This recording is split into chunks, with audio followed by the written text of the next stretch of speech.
Hello, everyone, and welcome to Rise Zion. This week, I had the distinct pleasure of interviewing Brother Ryan Shanahan, who is the author of The Saints Who Built America: How Sacred Foundation Shaped 200 Years of U.S. History. As you know, here at Rise Zion, we are committed to documenting and talking about the miracles and various evidences of God's hand in our personal lives. In this episode, we will be discussing another fascinating example of how a little-known Latter-day Saint has dramatically changed history, not only in the United States, but all over the world during the American space race, and much, much more. Ryan poses an interesting hypothesis. If Latter-day Saints are truly God's people, then it stands to reason that the fruits of his people should be commiserate. Throughout his research, Ryan has discovered that some of the most pivotal and world-changing discoveries and events in history have come about, disproportionately so, thanks to remarkable Latter-day Saints and their fruits. We'll dive right into Ryan's riveting research and discuss how the Holy Spirit can work through his people via revelation to bring about the fullness of times in these latter days. If you're interested in Ryan's book, I'll leave links in the video description. All right, let's get right into it. Great. So I guess we can pick up right where we left off from last time. And this is actually a great segue, because we were talking a lot about fruits. By their fruits you shall know them, and looking at the legacy of Latter-day Saints, God's work among his people, and how we can identify those fruits more easily. And so I've appropriately titled this episode By Their Fruits Through the Space Age. So this will be fun, and this is going to center around a particular figure and member. So diving right into it. Okay. Dr. James C. Fletcher. You ever heard of him? No, I have not. No worries, as I'm prepared. I've got some notes here. Okay. So running it through, I'll introduce you to him. James Fletcher, he grew up in New Jersey in the 1920s. He started off at the age of 21 with a degree from Columbia University in physics. Okay. And by 1948, he had obtained his doctorate in physics from the California Institute of Technology. Fletcher was the son of Dr. Harvey Fletcher, who's another prominent and significant figure in U.S. history. He made the first hearing aids and brought talking films to theaters for the first time. Right. And we just mentioned the hearing aids in the previous episode, but he is a Latter-day Saint, right? The guy who invented that. Yep. And the son of that guy is who we're talking about right now. So, of course, just looking at those few little things that Harvey Fletcher had contributed to society. He made stereo sound. He worked at General Electric, which later became AT&T. He headed up the research and development program there. So he ran a team of scientists and researchers who invented all kinds of stuff that was really important to mankind today. But he did a lot of significant work in sound technology, and that's where he developed his hearing aids from, and developed stereo sound, which became the basis for how we were able to bring the talkies to society. So what became modern movies, the sound systems. Gotcha. Yeah. So he made a huge contribution, and what I'm trying to get at is that his son, James, would have an equally impactful, if not more impactful, contribution to society during the space age. So here's what NASA has published about James Fletcher from its own website. So you can actually look this up yourself. They say, quote, Dr. James Fletcher was the administrator of NASA who gained the approval of the Nixon administration in 1972 to develop the space shuttle program. That's pretty cool. Yeah. Indeed, he oversaw or instituted virtually every major space project of the last 2 decades, what they're referring to as 1970s and 1980s. Wow. He was administrator during the 3 Skylab missions in 73 and 74, and the 2 Viking probes that landed on Mars in 76. He also approved the Voyager space probes to the outer planets, the Hubble Space Telescope program, and the Apollo-Soyuz mission, which in 75 linked American astronauts with Soviet cosmonauts in space for the first time. During the 9 years between his terms as NASA administrator, Fletcher was extremely active as an advisor to key national leaders involved in planning space policy. Among other activities, he served on advisory boards involved in developing the Strategic Defense Initiative, which makes up, of course, the U.S. Missile Defense Network during the Cold War. Oh, okay. Yeah. That's okay, neat. So we can go into more detail about him now that we have some background. Okay. Dr. Fletcher's contribution to our nation is obvious with such notable recognition by NASA, but it remains actually a bit difficult to truly appreciate the extent of his influence by this alone. And this is because much of his work was classified. He also didn't seek recognition for his work like so many other Latter-day Saint inventors and scientists. And a good example of one of my favorite stories about him is there was an occasion where he was given shares of a stock in a company he was doing research for, and he promptly sold them.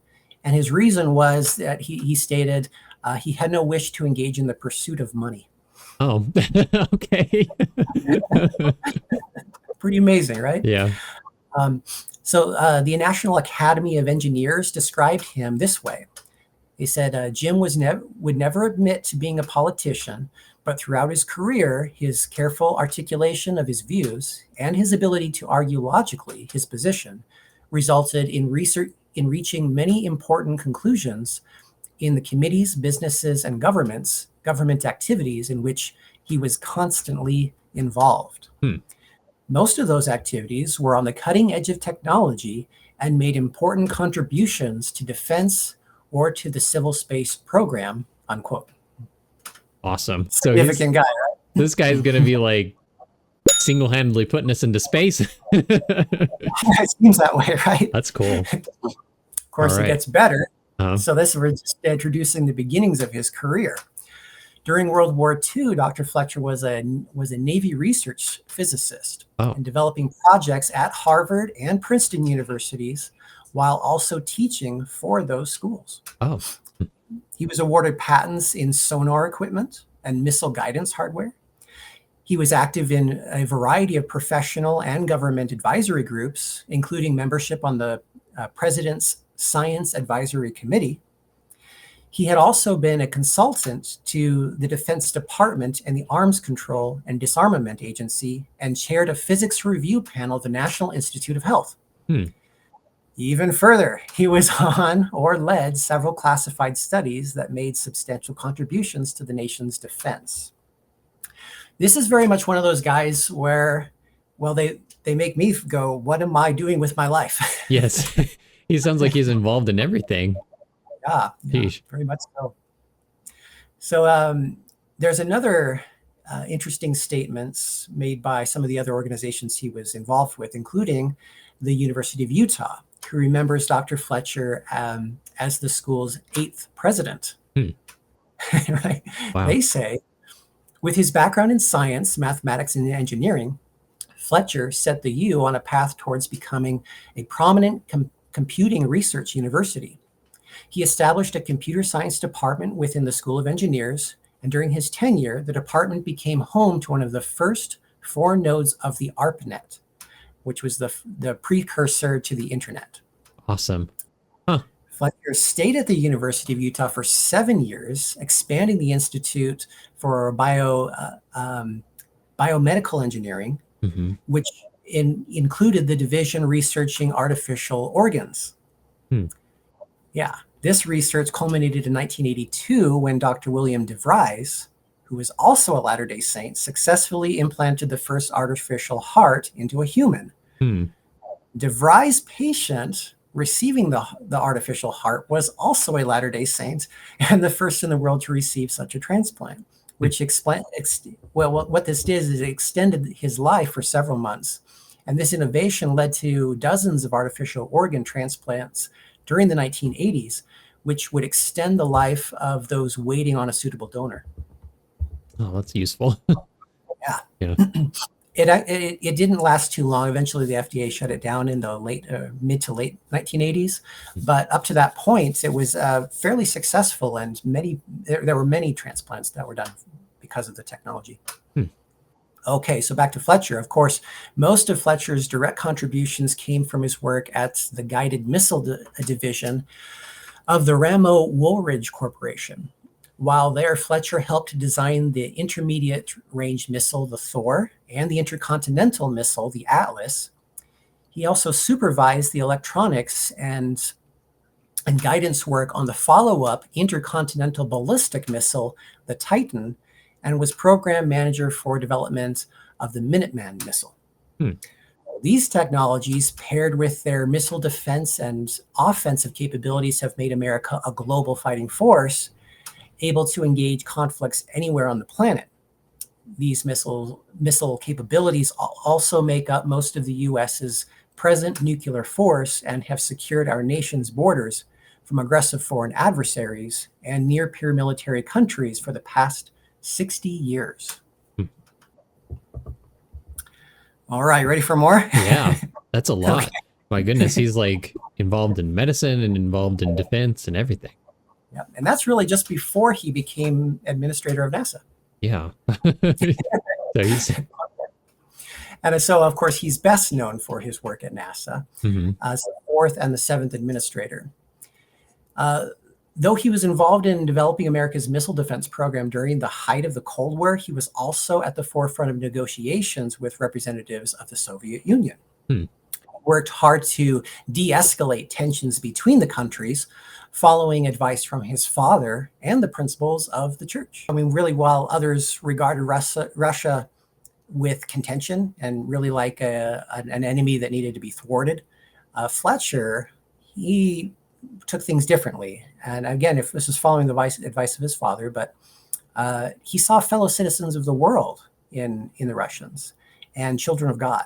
And he really respected them and treated them in that way. So, yeah, he was at the same time building America's missile defense network to compete against Russia. He was also leading negotiations with the same to de-escalate things. That's pretty amazing. His efforts led to the eventual partnership with Russian cosmonauts and American astronauts. Another big contribution. We mentioned that a little bit earlier with the Soyuz missions in 1975. Yeah. NASA's chief historian, Roger D. Lanius, said this about Fletcher. He says, quote, "Fletcher's beliefs found direct expression in NASA's direction and policies, and his influence was mostly positive for the nation, for NASA, and for the elected officials that he often served." Dr. Fletcher retired from NASA in 1977. However, following the 1986 Space Shuttle Challenger disaster, which killed 7 American astronauts, President Ronald Reagan personally asked Fletcher to return and rebuild the space program. Dr. Fletcher reluctantly accepted the post, feeling an obligation, as he put it, to help the agency in a time of trouble. This is a particularly difficult time for the American space program. The nation was questioning the value of continued space operations and the efficacy of NASA to undertake the responsibility. There was actually a number of, well, you can imagine what the Challenger disaster did to the morale of NASA employees at every stage, no matter who they were. These astronauts were their friends. They knew these people well, and it was a big blow to them. And they were greatly affected by the sudden loss. Among those employees, though, there was additional Latter-day Saints. A lot of people don't know this, but actually there's been quite a few Latter-day Saints who have worked in NASA or for NASA in a variety of capacities. One was astronaut Don Lind. I don't know if you've ever heard. It's again, maybe not another one that's not really well known, right? No, Again, I haven't heard of that. No.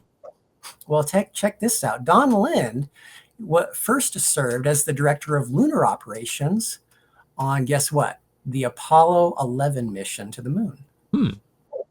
Interesting. Yeah.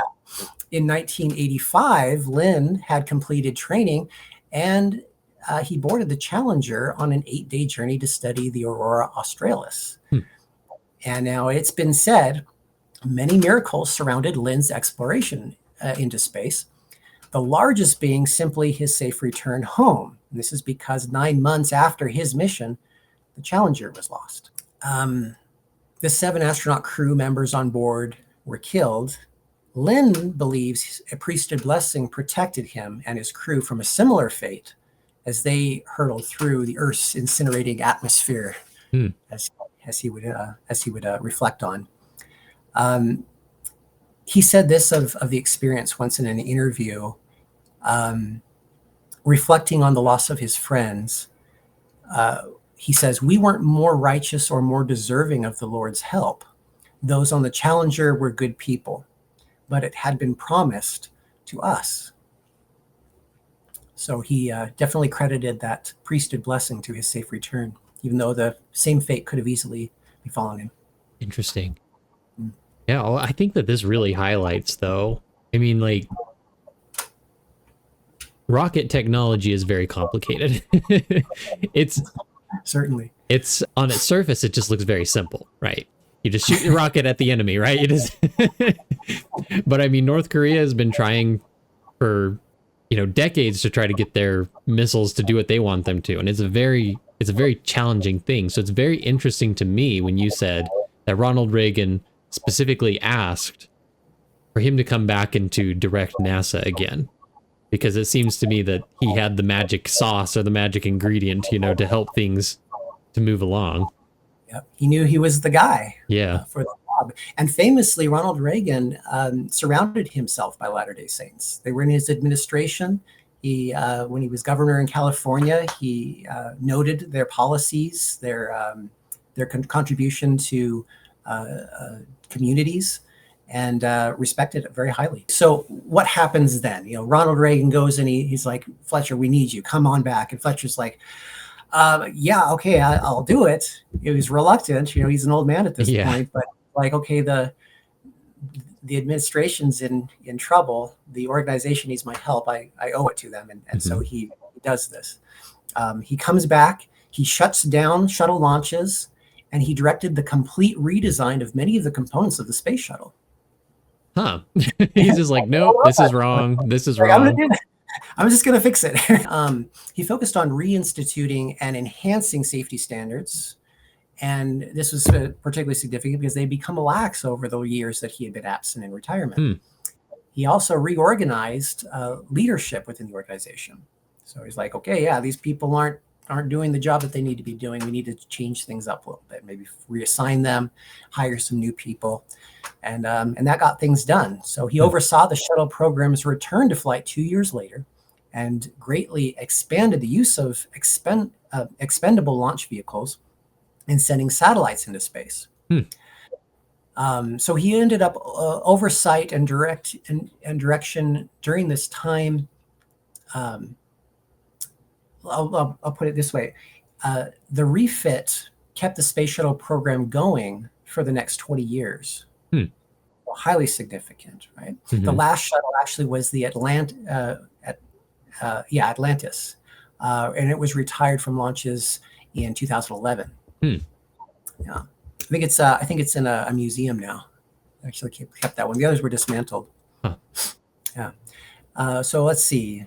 We'll finish this off, right? We'll finish off this story. So Fletcher's time at NASA is still having impacts in our understanding of the universe today. The shuttle program helped establish the International Space Station, the Hubble Space Telescope, and our satellite network during the 80s and 90s. The Voyager space probes are currently still operational beyond all expectations, and they're still communicating with NASA from their position far beyond the orbits of Pluto. That's cool. Totally cool, right? Yeah.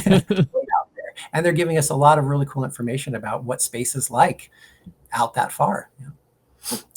Additionally, the Mars missions and landing probes are a direct result of his early efforts to establish a presence on the Martian surface.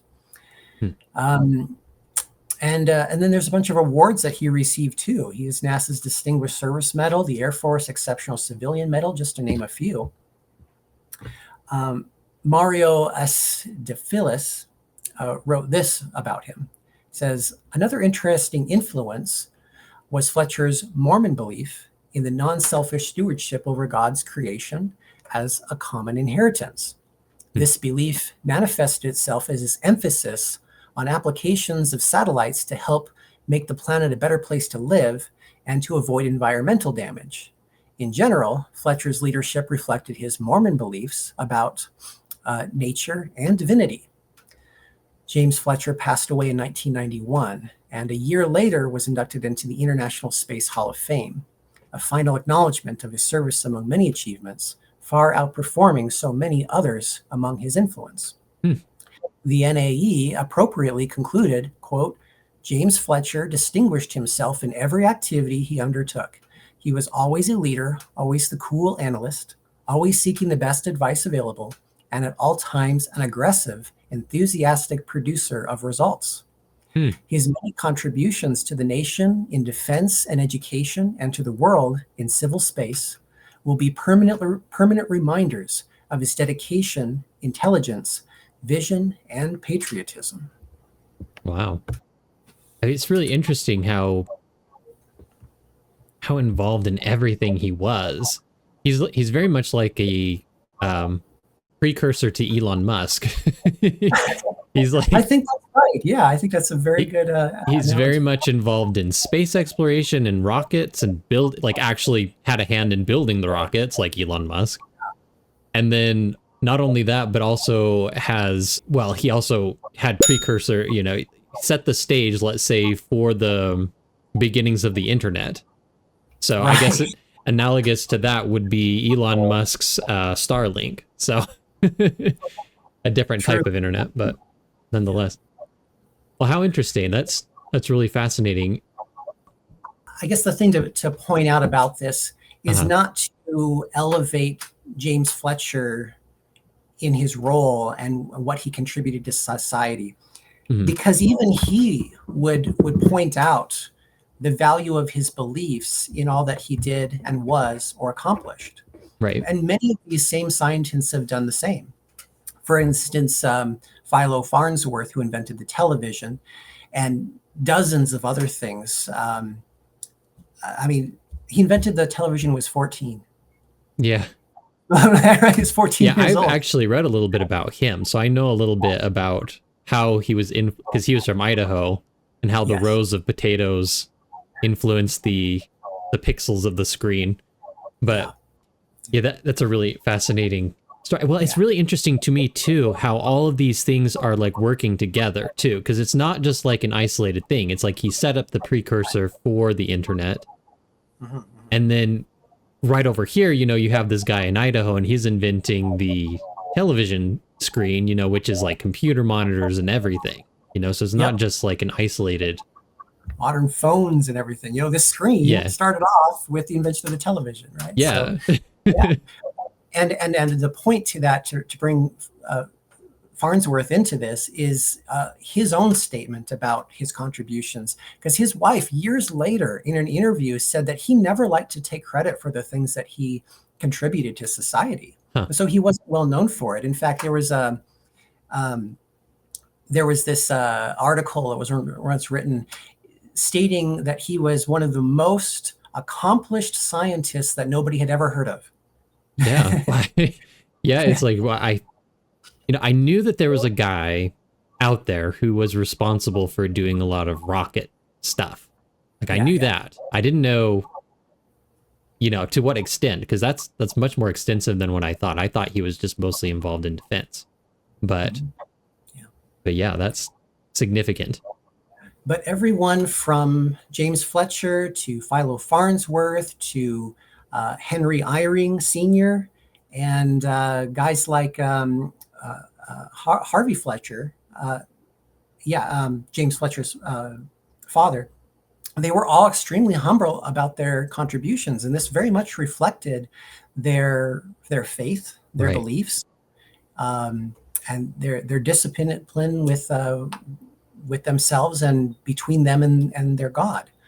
Philo, I think, said it best when he said that I know I have never invented anything, Hmm. I have simply been a medium by which God could bless the world as fast as the world could earn it. It's Hmm. not exactly his quote, but that's pretty much what he said. It's a great quote to look up. That's a great thing. That's a great perspective too, because I think that ever since the Renaissance, people have had this expectation of the genius being a part of the artist, right? Or the inventor.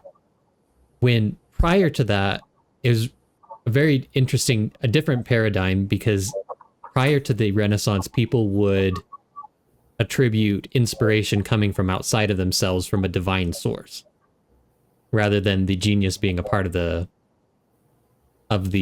person. It was a part Right, of the of the divine. divine, yes. And that's where Mhm. the genius comes from. The genius is comes from the root word gene or gen, which is like the spirits, right? So Yeah. that's really fascinating. It's great to study that in philosophy, because the philosophers note that too, that looking at the ancient philosophers and how they knew that there was this phenomenon called inspiration. Right. It would And just come, right? they couldn't understand any logical or physical way that this happened, but it did. And it had to have come from elsewhere, because they couldn't fathom it being inside the person. And even artists like the poets, Homer, for example, and his the Iliad and the Odyssey, would he was regarded as scripture, Yeah. because how could he come up with these things on his own? He didn't know these things, these Mhm. stories he was telling. They must have been divinely inspired. Right. And he too considered them to be, from outside of himself. So it Uh, sounds like that's very much a return to this idea of revelation or invention being a part of the revelatory process. and I think that having that kind of understanding, having that mindset that this is not my accomplishment, this is not my genius, but it is a gift from the divine, and acknowledging the divine in these things Mhm. contributes to the success and progression of that genius into the contributions of society. It's acknowledging the divine in these things. Yeah. Brigham Young made many statements to this effect, but I think that it's interesting to note the types of geniuses that we've had over the last 100 years that we can look to in the 20th century, many of who rejected common religion. They Uh-huh. rejected Christianity. Hmm. And some of them were atheists, but some of them had their own beliefs. They weren't necessarily atheists. And some of them had non-Christian religious beliefs, but they were still very religious in a number of ways. Hmm. And maybe some of them didn't have this notion that their genius was a gift from somewhere else, or maybe they had thought that it was in them of themselves. But consider how, again, like we talked about in the last episode, the majority of our population is Christian, and Hmm. yet what is the comparable fruit that we see? What is the history of the contribution and effect? I'll preface this. I'm not saying that there aren't good arguments. In fact, there are very many good arguments for the contribution of our Protestant brothers and sisters to society. Hmm. They're just not the kind of contributions that have dramatically changed and uplifted mankind. And I say that definitively because I have the receipts. I have 600 pages of receipts that point this out. Huh. And it's actually, I recommend this to all your viewers. Make this an investigation. Study it for yourself. Certainly don't take my word for it. Hmm. Look at the history. Who are the movers, the changers, the innovators of society? What is their belief system? Hmm.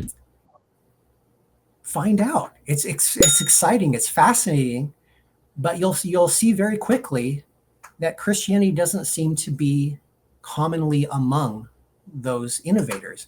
And I think that it's become kind of uh, it's a comical notion to me that I kind of it's a little, just for me, I enjoy. But it just seems, isn't it funny that agnostics seem to be more inspired than Protestants? Yeah. Well, it's like I kind of like agnosticism in the sense that they're not going to outright reject the idea of God. They're just not sure. And so they're open to it, which is very interesting in a way, because maybe they're just more open-minded to receive that revelation as it comes to them or whatever. I don't know. Yeah. Well, whatever the case, it's it's this compare and contrast, right? Yeah. You want to, some people want to compare religions, and I'm all about it. Right? It's like, okay, let's do it, right? Yeah, let's. And I can make this this big overarching statement that Latter-day Saints, we're playing a very different game than all the other religions in the world. Some of them want to say, oh, you're this or that, and we're this or you're that, and we can compare each other.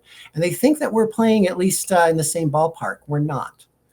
We are doing God's work. We are guided by God's living prophet, somebody anointed by God, chosen by God, and inspired and continually influenced by God.